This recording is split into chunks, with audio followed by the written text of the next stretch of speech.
নমস্কার বন্ধুরা, আজ আবার মাদার কিচেন ব্লগ থেকে এসেছি। আর একটা চিকেন রান্না করব, কসুরি মেথি চিকেন। এই যে ফোড়ন দিয়ে দিলাম, শুকনো লঙ্কা ফোড়ন দিলাম, তেজপাতা, গরম মশলা ফোড়ন দিয়ে দিলাম। আর মাংসটা 1 ঘন্টা আগে ম্যারিনেট করে রেখেছি টক দই, নুন, হলুদ দিয়ে, রেড চিলি দিয়ে। আর পেঁয়াজ রসুন ভেজে বেটেছি। আর টমেটো আর কাঁচা লঙ্কা বেটেছি। এগুলো এখন মেখে নেব। মেখে নিয়ে ফোড়নটা হয়ে গিয়ে তারপর আবার ইয়ে করবো।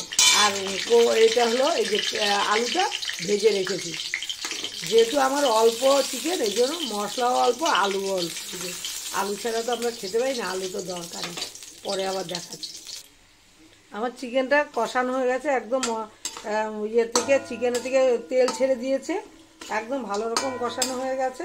এবার আমি জল দিয়ে দেবো, বেশি জল দেবো না। হ্যাঁ, তারপর নামানোর আগে কসুরি মেথি দেবো। কসুরি মেথি চিকেন অ্যাকচুয়ালি এটা। হ্যাঁ, খুব মশলা দিইনি। যা গরম পড়েছে, বেশি মশলা খাওয়া যাবে না। এই যে জল দিয়ে দিলাম, একটু ফুটে উঠলে তারপর কসুরি মেথি দিয়ে নামিয়ে দেবো। আমার কসুরি মেথি চিকেনটা হয়ে গেছে। এবার উপরে কসুরি মেথি একটু দুই হাত দিয়ে ডলে একটু দিয়ে দেবো। এই যে দিয়ে দিলাম, দেখুন কেমন হয়েছে। আমার মতো একবার করে খেতে পারেন। হ্যাঁ, আমি খুব একটা ঝোল রাখবো না, একদম কম ঝোল দিয়ে করেছি। ভালো লাগলে লাইক, শেয়ার, কমেন্ট করুন, সাবস্ক্রাইব করতে একদমই ভুলবেন না। হ্যাঁ, সবাই ভালো থাকেন, সুস্থ থাকেন। আমিও ভালো থাকলে ভালো ভালো রান্না করে দেখাবো আপনাদের।